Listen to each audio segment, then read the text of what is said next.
You're listening to the Full and Thriving podcast, a place where courageous women come to break free from food obsession, heal their relationship with their body, and strive to live a life that's present, lighthearted, and meaningful. If you're listening, my wish is that this podcast serves as a catalyst that inspires you to nourish your body, nurture your mind, and energize your spirit. I'm your host, Meg McCabe, a certified life coach and eating disorder recovery coach with a PhD in having a good time. Just kidding about that last part. Anyway, thank you so much for listening and enjoy the show. Do you ever feel like typical treatment for eating disorders feels oversimplified or a little too black and white for your recovery journey? Do you ever wonder why the messaging you receive about food and nutrition from your treatment team looks so different from what you're hearing elsewhere? In today's episode, I chat with Dr. David Wiss, a registered dietitian who specializes in the treatment of eating disorders and substance abuse. He holds a doctorate in public health and is the founder of Wise Mind Nutrition. In this episode, we explore the importance of nuance and dialectical thinking in eating disorder recovery, and I promise this episode will get your mental wheels turning. Before I begin this episode, I want to share that Dr. Wiss has a unique perspective on recovery that is not typically shared by all in the space. For instance, he mentions the reality of food addiction in folks recovering from substance abuse. Because of the nature of his work and commitment to nuance, some of what he shares in this episode might be triggering or conflicting to the messages you hear in treatment. If you have difficulty with nuance or you feel easily triggered by outside nutritional messages, I recommend that you skip this episode or proceed with gentle caution. Dr. Wiss is first and foremost an eating disorder recovery professional, and I believe he does a good job acknowledging the thoughts and feelings that might come up for the listeners throughout this show. With that, I hope you enjoy this episode of Full and Thriving.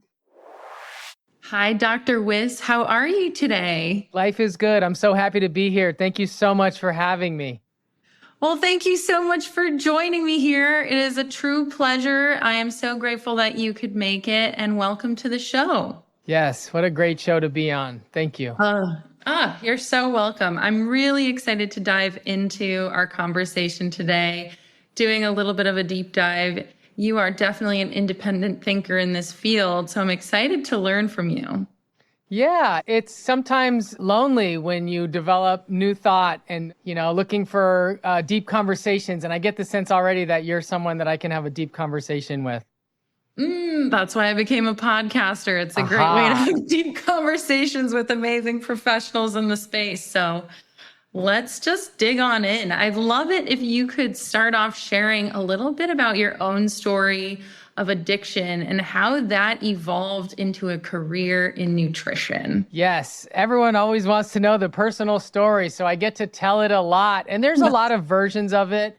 I'm going to give you the very abridged one today.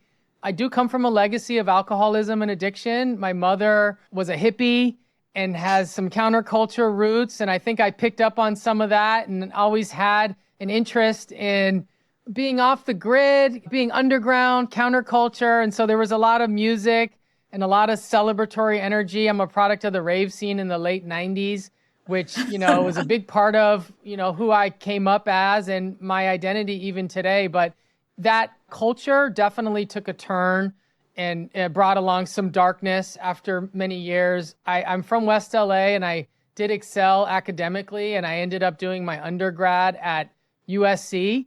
And yeah, I crashed and burned during that time. And I had some difficulties that necessitated me to pause my life, take a really good look at my options, and reconsider my trajectories. One thing I always kind of giggle about is that when I was at USC as an undergrad, I took a nutrition class and I hated it.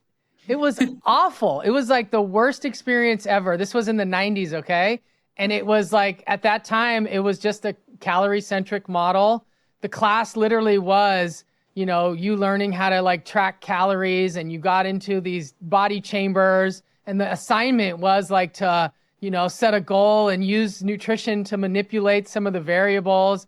And I was so turned off by it, and I dropped out of that class. So I am a nutrition undergrad dropout that ended up circling back much later. But yeah, when I started my life over, I had some health challenges, mostly mental health challenges. And I just had a strong intuition. I had a strong intuition that there was some healing energy out there in the world and that I hadn't touched. And so I just became super curious about it. And no one told me. It wasn't like I had a nutritionist or a mentor that was like, this is going to be really important for you. I intuitively knew that there was a lot of foods that I had never really touched and a lot of foods that I was just mostly focused on. And so, yeah, for me, I got really interested in food as a source of recovery. And it turned out that it made a big difference for me. Like my skin changed, my eyes changed, my energy changed, and people noticed it, and most importantly, my thinking changed. And now I want to preface this by saying like I was a very unhealthy person, right? Like I would stay up for days at a time and have Marlboro Reds for breakfast and Mountain Dew and, pharmaceutical pills that weren't prescribed. You understand? So I was ripe for improvement. You know what I mean? I was definitely like in a place where anything would be helpful. But I did find that food and exercise and spirituality and even just academics starting to learn again, it did rewire my brain. And I became a totally different person within a few months. And it was like very evident that I should do something about that. And I started helping people with wellness. Wow. Yeah. Okay. So it started off as, you're noticing this change within yourself, and then you were inspired to start helping people kind of down a similar path. I know nutrition had an impact on your healing. Like you were starting with barely any nutrition, probably very poor health overall. Yes. So you're like, I want to get other people on this train. And then you went to dietitian school, even though you absolutely hated the class. And that's hilarious because I took one dietetics class in undergrad and it was terrible. So Sure. I completely relate to that. If I'm honest, I wouldn't say that I became like super excited about converting people, and being like, I need to show others. It actually happened the other way around. I had such a rapid transformation that people were like, Dave, what's going on with you, man? Like, you're different, and people asked me for help. And so I was like looking for work, and so I did the classic path of like, where can I be helpful? And I became a personal trainer for a few years. And I was working with people that were in rehabs. You get it? Yeah. People that were like, had a similar path as me, people that got really messed up, had a lot of difficulties, and were in tricky transitional periods in their lives. So it's like, yeah, I've always been into nutrition, but like, I'm really into recovery. I like seeing people that are down and out rise up. I like people with challenges in their life that hit low spots, get excited about a new chapter and be able to step into new energy with grace, whatever that looks like for them. That is such a big difference, right? That distinction there is like, you're actually more excited about seeing that transformation, that full recovery process. Yeah. And so that is so fascinating. I feel like food was a part of it for you, but it wasn't everything. But the path laid itself out. People were asking you for help. I always find that interesting too, because I find when you have a purpose, the purpose will chase you down sometimes. Like you're not even trying to help people, but people are asking you for help. That's right. That's right. And so, yeah, the path started to become clear, and I got into wellness and then finished my undergrad and pursued a master's degree. I did some research, and it was like, what is the way to become a nutrition professional? And it was pretty clear that the Registered Dietitian Nutritionist was the most recognized nutrition professional. And if you wanted to actually work in healthcare, that was the path to go down. Okay. And at this point, were you clean from your drugs and your lifestyle before? Yes. I started my life over in 2006, September, actually. So, so coming up on that anniversary. Yeah. Congrats. 17 years later. Let's go. Yeah. All right. So it sounds like from your story that when you got to dietitian school, you realized there was so much like toxicity there. And I'm curious about that. Yeah, I've been speaking about that a bit lately. I think one of the things that I noticed really early on was that there was a lot of contention and debate and disagreement in the nutrition space. And one of the kind of strange cultures that I picked up on in the dietitian world was that there seemed to be like some anger or upset toward other practitioners and other professionals. And I always thought it was weird. Like the dietitians are mad at the chiropractor, they're mad at the acupuncturist, they're mad at the trainer. And there was this kind of ethos of like, we're the experts. We're the only one who knows the truth. And these other people don't know the truth. They're spreading misinformation. And while, of course, we all know that nutrition world is just filled with misinformation, I was smart enough to know that like that can't actually be the reality, that there's one professional that is the truth and everyone else is just totally misguided. And so I always had this curious open mind, like, why is it that there's so much debate? What are the hidden agendas that are going on here, right? Who's profiting off of all of this? And I just had a lot of questions that other people didn't seem to have. Yeah, I could totally see that, how there is that energy in the space of sometimes people are going to position themselves as the experts, and then there's no more room for expertise elsewhere. Correct.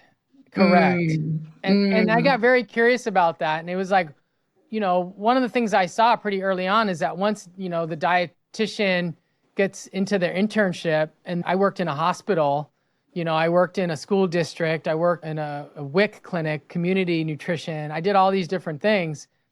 The job itself wasn't as exalted as it was kind of painted out to be. In school, they're like, yo, you're the expert. You are the person with the white coat. Like, you make the decisions. And then when I got to the hospital, it was like the nurse didn't even want to look at me. My job was just like, give them a boost, write down what percentage they ate, and there was very little respect for the dietitian. And I became very curious about that. What's going on here? And why do you think that was? The conclusion that I came to was that, and I want to be sensitive because I'm proud to be a dietitian. And I've like written some articles that I think some people perceive as like anti-dietitian. But my genuine hope is to like elevate, the credential and like get people to wake up, stop fighting amongst each other, right? Like, let's see the big picture, right? Let's pursue multiple truths rather than this singular truth, right? But what I did see, and a lot of my colleagues saw it as well, was that there was some pretty deep ties between my parent organization, the Academy of Nutrition and Dietetics, and food companies. In other words, there was a lot of, the multinational billion-dollar food corporations, the Krafts and the Coca-Colas and the beef councils and all of that seemed to be very influential in the education that we were receiving. And it caught my attention. Attention. I don't know, maybe it's because I was like in the world of drugs and crime for a little bit, that my antenna was like, wait a minute, this is shady. Who's on the take? But like other people didn't seem to care. I cared, and I started asking questions about it. And when I started asking questions, I noticed that there was some energy of like, no, you're not allowed to talk about that here. And then I was like, well, wait a minute, what's going on here? So yeah, there was a group of us early on that were like a little bit suspicious. And it wasn't because we wanted to burn the house down. We wanted the public to trust us more. And so that's what I learned, is that a lot of the general public had some mistrust of dietitians because it seemed like they were promoting the agenda of the food industry rather than promoting, public health. And that caught my attention. But then, of course, when you look at people that are promoting public health and they're fear-mongering around food and they're just telling you nothing's safe, everything's a problem, like that looks terrible too, right? So there was this dichotomy created where it seemed like there was groups of professionals that were saying, the food's safe. There's nothing wrong with the food. Just eat it. Don't worry about it. And then you have other people that are saying like, no, this is not safe. You need to be concerned about these kinds of foods. And it was another moment in time when I was like, it can't be that one group is true and the other is not. There has to be Mm. some really interesting gray area intersection spaces here. And that's what I've always been interested in, is looking at the shades of gray, the intersections, the areas of convergence and divergence.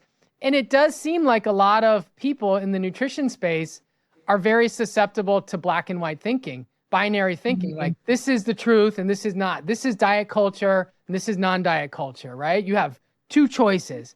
And there's never two choices. There's very rarely two choices, right?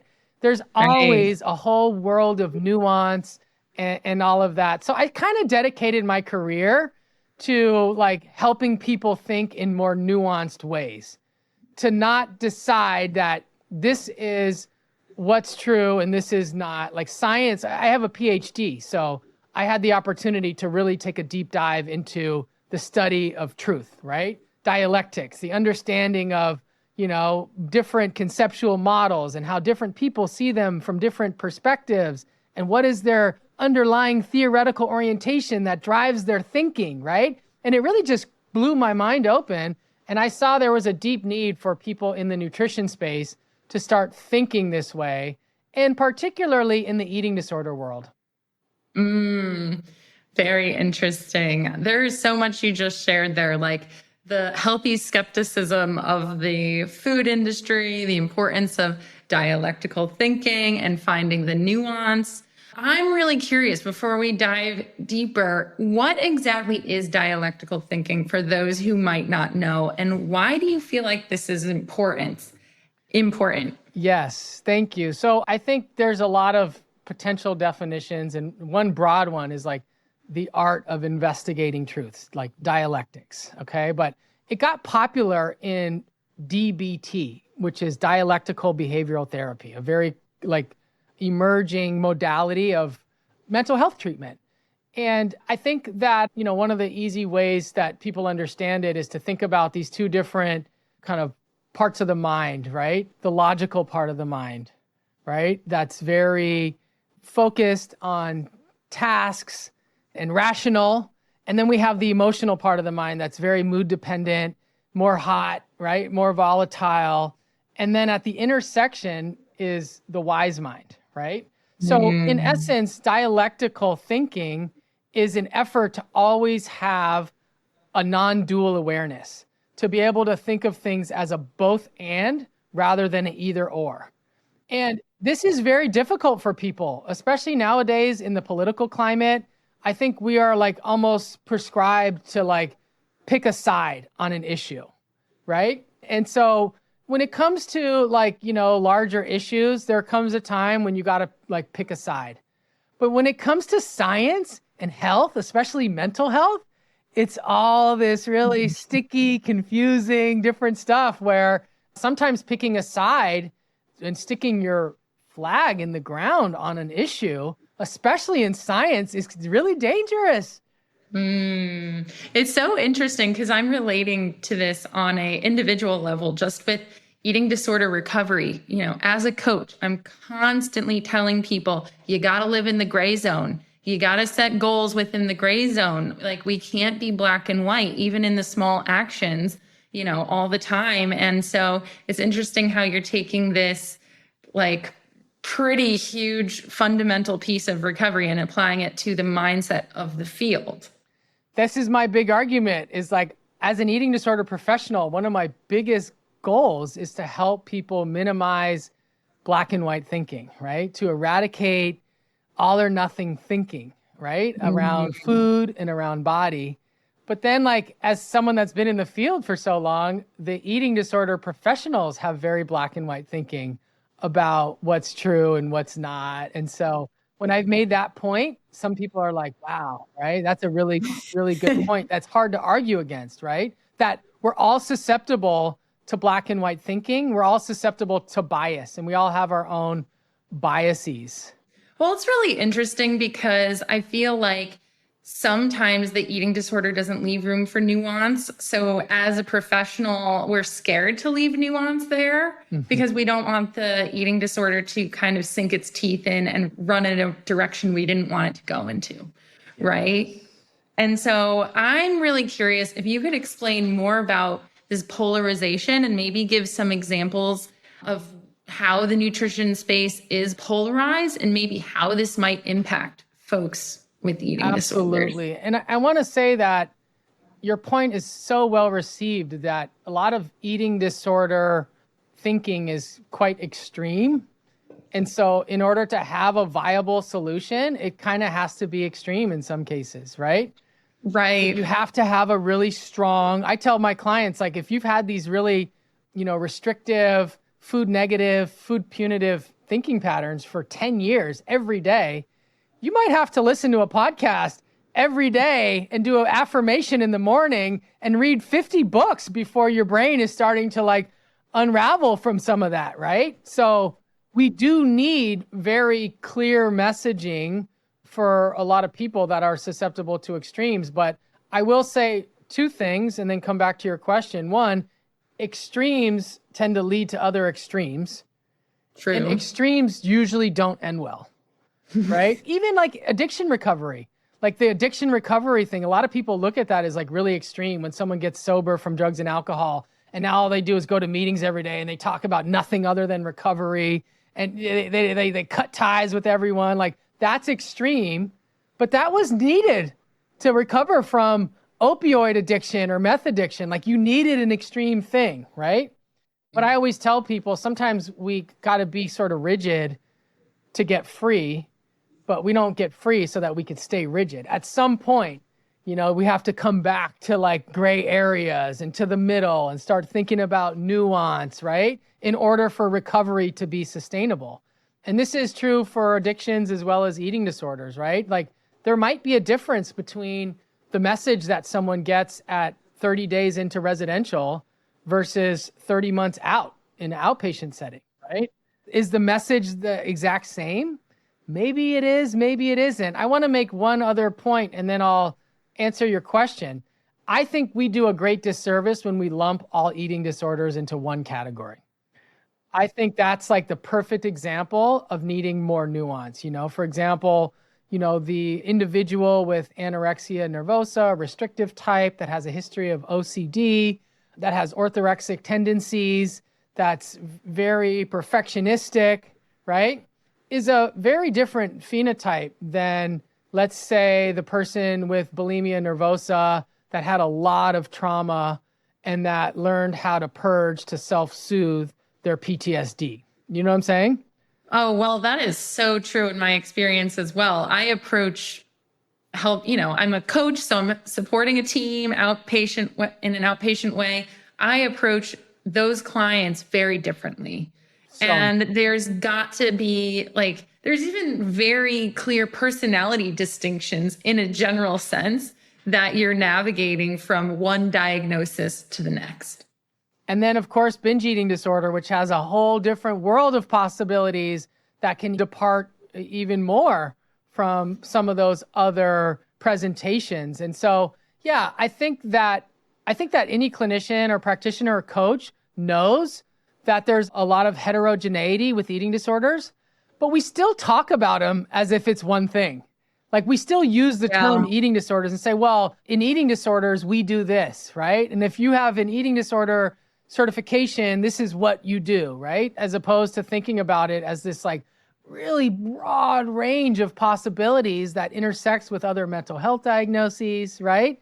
That requires a lot of thinking and a lot of nuance. So to think about one perfect example of the need for dialectical thinking, when I started my company, Nutrition and Recovery, 2012, became a dietitian, 2013, I was already in practice.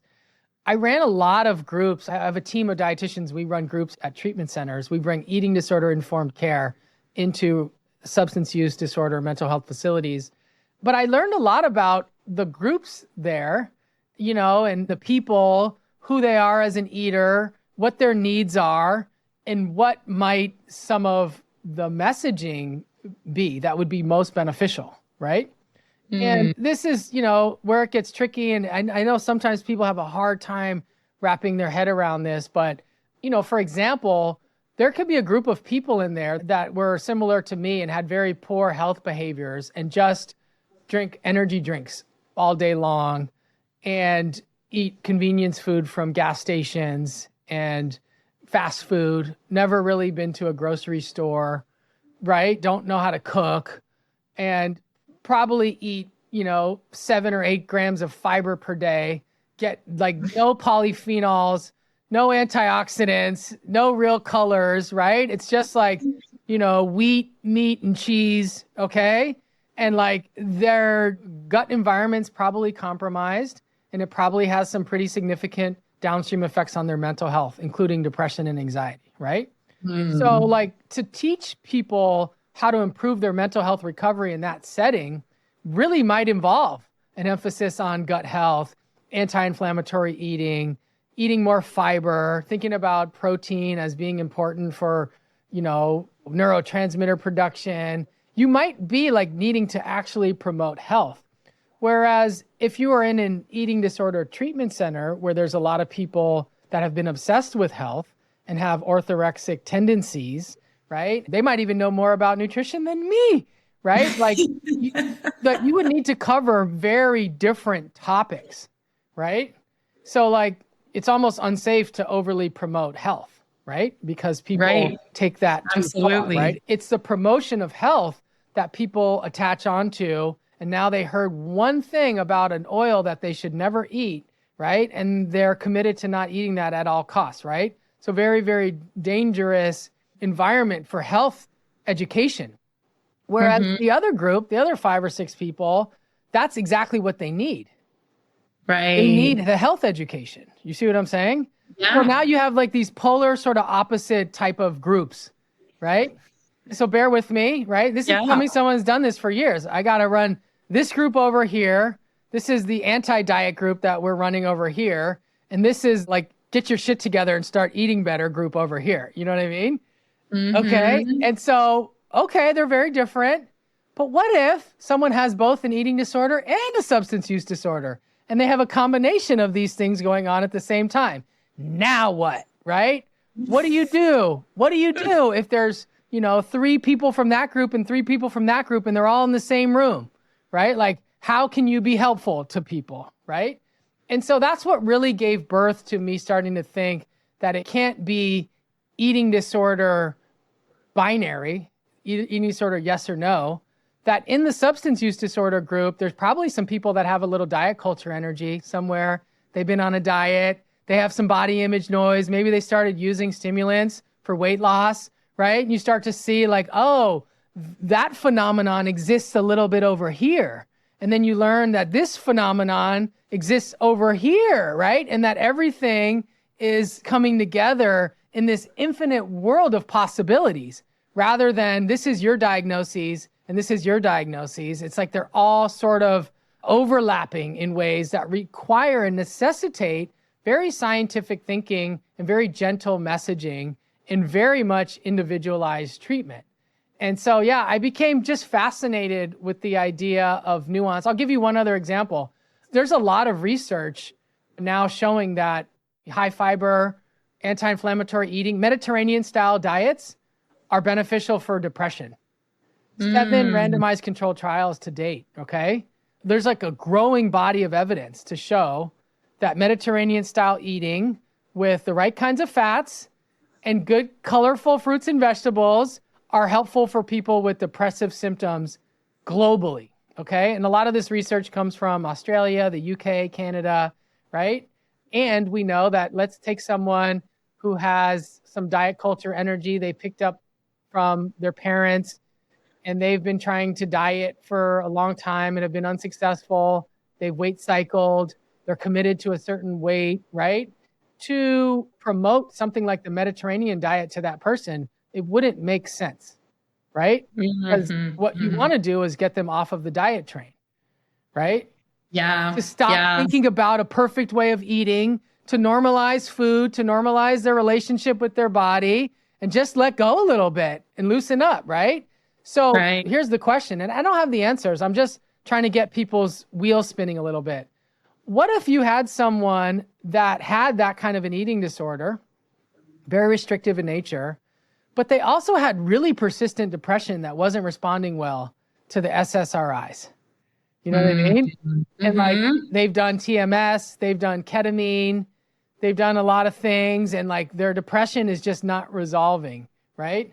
The question is, and I promise you, I'm not saying I have the answer. Would there be a way to honor someone's eating disorder recovery and be non-diet, non-math centric, but also to promote or support, maybe is a better word, a way of eating that would be anti-inflammatory and support their mental health? Is it possible? Is it even possible? Right? Yeah. It's a big mind effing situation to dive into the nuances of that. Yeah. Especially if there is a raging eating disorder and a temperament that likes to cling on to a diet and run with it to an extreme way. That's right. I was trying to explain this to my partner today. It's really scary to venture into nuance sometimes because of the temperament of people with eating disorders. It can turn into an extreme. But I like the idea, and it's a very hopeful way of thinking, which is there a way we can blend all the needs together and be supportive of that person's recovery in that moment? And, when you phrase it, I do think it's possible. I want to think that something like that is possible. But then there is a little part of me that's saying, are we putting a little too much power into the food? Perfect. So for one person, their problem is putting too much power into the food, and their treatment would be that they need to put less emphasis on the food, right? But for the next person, the food actually could be quite profound for them, right? And that's where I think the field has done a terrible job discerning, right? There are some people that food is just kind of symbolic of calories. And I think that's one of the kind of age-old messages, a calorie is a calorie. Doesn't matter if you don't want to eat this calorie, exchange it for something else. It's just a calorie. It doesn't matter. And I think that could be true for one person. But for the next person, maybe because of their genetics, maybe because of their microbiome, maybe because of their immune system, right? Maybe because of their hormones, maybe because of their culture, that the food lands differently and has more of an impact, right? And so it's just a way to acknowledge that food can be subtle and inert and just energy. Food is fuel for one person, but food can be profound for the next. Interesting. Yeah. Well, it all comes back to that eating disorder, right? It's for the person with anorexia, very restrictive, a calorie is a calorie because we want them to eat, right? Oh. And re-nourish and actually have energy in their body, where perhaps for another individual, we can start bringing more nuance into that. Yeah, and I think the way to do it as providers and professionals is not to be like, oh, this is what I think you should do, but just listen to what their body's saying and be curious about it, and not always endorse it or challenge it, but just continue to collect data, right? If a person that has a lot of PTSD, they've been through a lot of abuse, a lot of relational rupture, right? They're having a really hard time connecting to people, and they're having some gut issues, right? There's going to be a time when their gut issues are mostly in their head, as Western medicine would call it, or a relic of their eating disorder, as some people would call it. And there's going to be times when their gut issues are actually a biological result of their trauma and their unresolved stuff, and they are actually happening. You know what I mean? Yeah. And I just don't think people are able to know. So, I've worked with a lot of eating disorder clients and patients over the years that have been traumatized from eating disorder treatment, from just having people be the expert on them. This is what you have. This is your diagnosis. This is what's true for you. This is what you have to do, right? As opposed to just a humble curiosity about folks. You know what I mean? I want to learn more. What is your body saying? And is there a difference between what your mind is thinking and your body's saying? Is there a discrepancy between the two? and really learning, as opposed to always teaching. Yeah. It's funny because the way you mentioned how folks have been traumatized by treatment centers and how people become the expert on them and what they need and what they should do. And it's almost like the origins of so many folks' eating disorders being repeated, which is disowning yourself. That's right. That's right. And the biggest example that I can think about is the super controversial topic of food addiction, right? Which, a lot of people that have substance use disorder histories can cross addict. There's just a lot of data there. And there's been a lot of people that go into eating disorder treatment and are basically screaming. They're saying like, too much of this ultra processed food is overactivating my reward systems and it's making me obsess about food all day. And then the clinical director, the lead dietitian tells them that doesn't exist. It's all because of your dieting. This thing you're describing doesn't actually exist. And they're gaslighted, right? I've just dealt with a lot of people that have felt majorly unvalidated by people that don't have nuanced ways of thinking. Yeah, that's interesting because my brain jumps to the famine response, right? So it's like when I think of like someone telling me they're addicted to food, my immediate thought is they're stuck in the binge-restrict cycle. That's the immediate thought of all eating disorder professionals. Immediate thought. And so can you explain more about that nuance? Because I'd like to learn about where you see food addiction actually happening versus, and how would someone know if they're actually authentically addicted to food versus if they are just part of the binge restrict cycle or the famine response and like their body is hijacking the situation because it needs nutrients for the next famine, right? Like, where is the difference? Yes. And again, there's this incredible continuum of possibilities, right? On one end, we have the person who is entirely driven by restraint, has always had rules, avoided food, is weight suppressed, lives in a body that's smaller than perhaps quote unquote ideal, if we can even use that word. And they're perceiving a lot of food addiction symptoms, right? And they say, whenever I eat this, right? That's a perfect example of an unclear signal that's very noisy. It's very noisy by all the dieting, right? It's their weight suppression and their dieting that drives the perception of food addiction. And the food addiction is in fact not real, okay? And I think that that's what a lot of people who work in eating disorder treatment see the most of, right? They're perceiving food addiction or they're attaching to the construct of food addiction because they want a reason to not be able to eat those foods, right? And so that is something that we see clinically. Let's jump to the other extreme, right? The person who's never had an eating disorder. Perhaps they grew up in a home where the parents were fighting and eventually got divorced, a lot of trauma, low income, a lot of ultra processed food. They've never gone on a diet. In fact, they don't even have that much body dissatisfaction. Maybe they wished they were in a smaller body, but they've gained weight over time.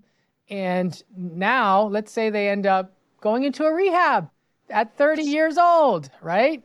And now they're in rehab, no longer doing alcohol, meth, and they are smoking a pack of cigarettes a day, drinking coffee all day, and binge eating and night eating. And it's always ultra processed food.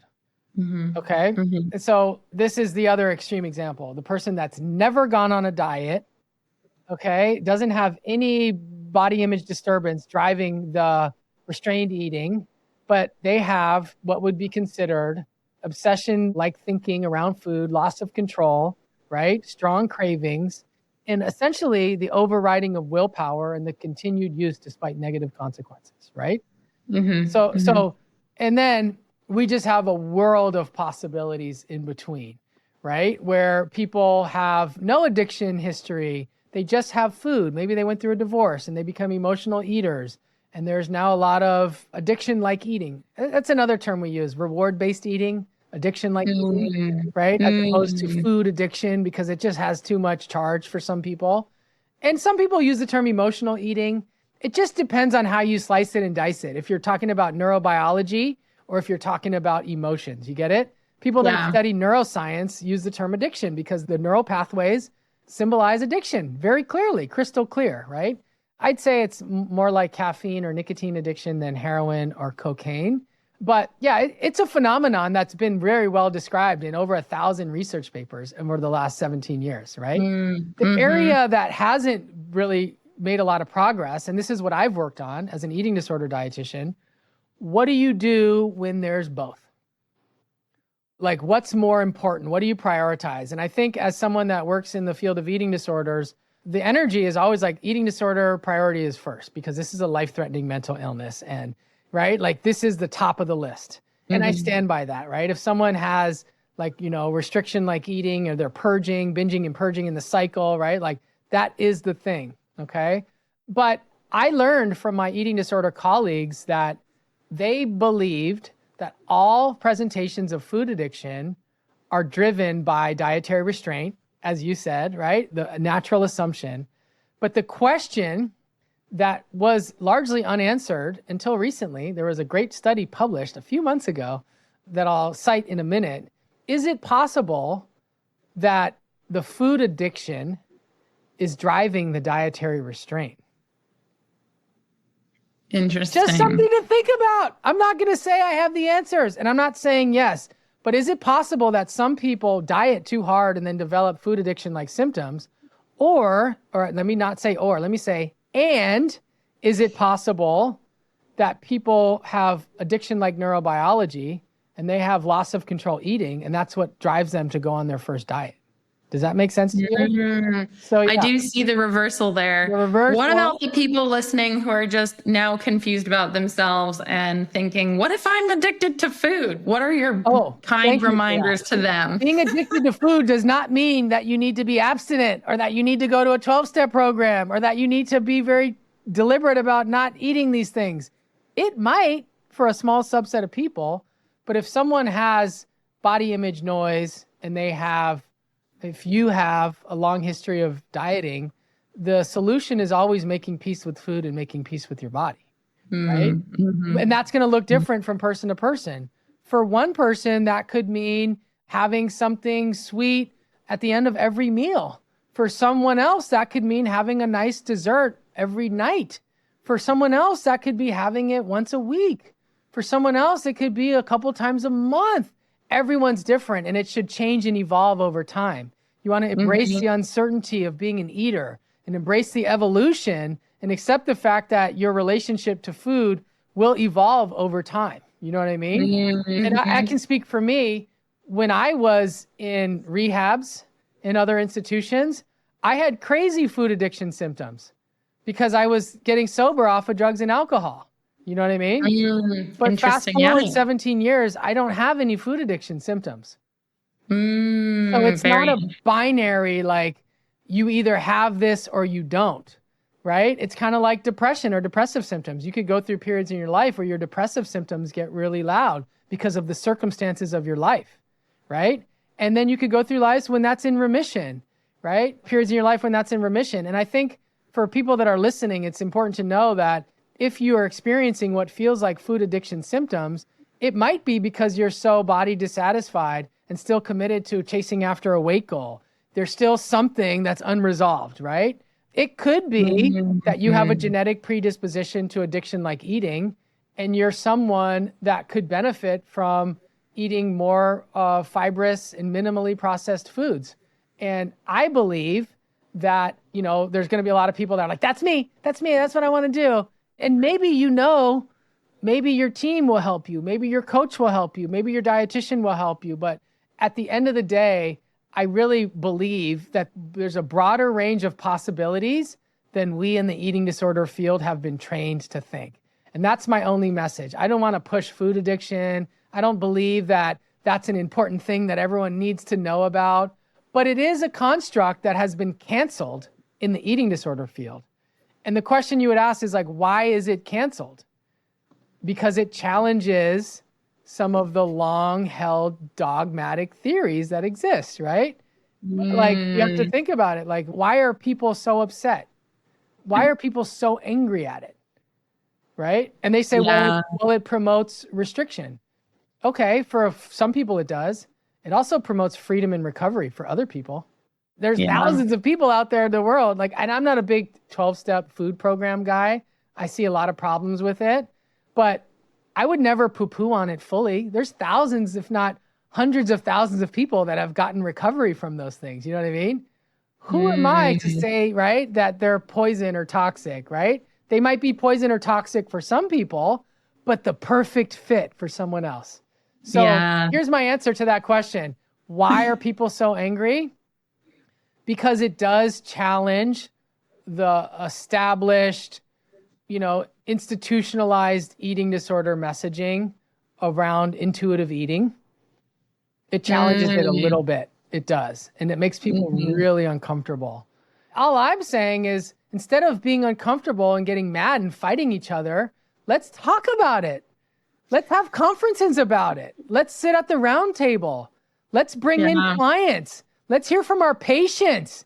Let's give them the microphone. Let's hear from people that have lived experience with all these things. Let's all come together and join forces rather than fighting each other while the big food companies just count their money and everyone else has rising eating disorder incidents, type 2 diabetes, depression, anxiety, and the list goes on. And we're left here fighting with each other online. Great. We're losing. We're losing. Oh my gosh, there's so much there. I think it is really helpful to be reminded as an eating disorder professional that there are so many other cases and there's a spectrum of eating that we need to remember. That's all I'm saying. Yeah, because, I'm speaking to people with eating disorders all day. And when I hear things that are outside of the general realm of recovery mentality, I get angry sometimes and I get frustrated because I'm protecting my clients. Correct. Right? Like, there's a part of me that gets very protective. Like, I want the people who need to hear the message to get the right message. Be careful. Be careful. I'm with you. I'm 100%.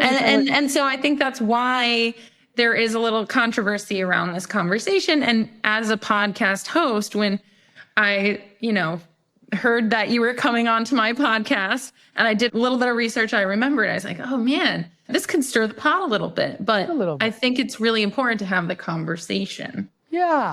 And we need to have more voices at the table when it comes to healing in general and mental health. So I appreciate this. I do too. And I am a huge advocate for people with eating disorders. That is my job. You know what I mean? Yeah.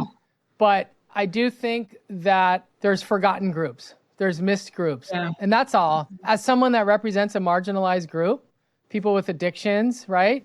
I just want to say that anyone that has an addiction, whether it be a substance use disorder or an ultra-processed food addiction, alcohol, whatever it is, a lot of those people feel marginalized by the eating disorder community. Interesting. So what advice do you have for someone who's kind of confused by all the mixed messages that they're getting out there? I think the best advice is to not dig your heels too deep in any one thing and just stay curious, right? And there's a difference between like truth at the population level and what feels like truth at the individual level, right? So like, for example, public health research might say that sugar is harmful for your health. But for an individual, including sugar in your diet on a regular and consistent basis might be the best thing that you could do for your health, right? So you have to be able to discern between messaging that's out there in the world and messaging that's true for you. And then you also have to remember that what might be true for your other friend in recovery might not necessarily be true for you. There might be someone that has some other nuance that they require, right? There might be someone that has 3 meals and 3 snacks, and there might be someone that has 3 meals and no snacks. And like, they can both work. You know what I mean?